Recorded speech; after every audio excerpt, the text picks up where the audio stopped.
I was riding the subway on my usual route. The train hummed along as it always did, stopping at the familiar spots. The station I was heading to, the 8th stop, was always on my mind. It promised to take me to my destination, the place I needed to go. But for reasons I couldn't quite understand, I never made it there. I got off at the 3rd stop, like everyone else.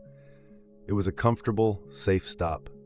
People milled about, chatting about their day, but no one ever seemed to go further.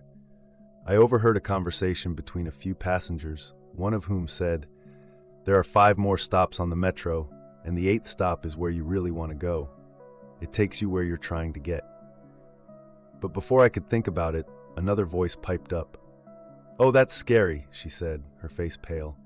"No one goes to the 8th stop. We all get out at the 3rd stop. You don't want to risk it." A third voice joined in, a man who looked like he'd seen a few things.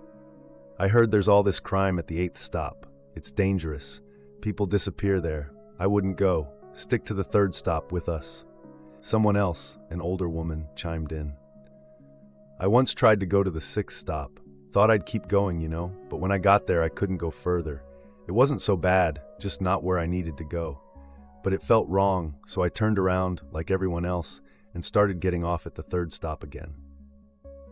I looked around at their faces. Tired, resigned. No one seemed willing to exit past the 3rd stop. The train kept moving, and the 4th stop came and went without anyone blinking. The 5th stop, too. No one ever seemed to push further, even though they all whispered about the 8th stop, about how it could take them where they truly wanted to go. This was the strange reality of the subway, I thought, and maybe it was the same as the world outside. People always talked about how the system needed change. "We have to get rid of corporate influence," they'd say, eyes bright with the hope of reform. But that was the rhetoric of the 3rd stop, wasn't it? Safe, familiar, easy to get behind, but never really changing anything. Others would try to be bolder. "We just need to change the system from within," they'd say.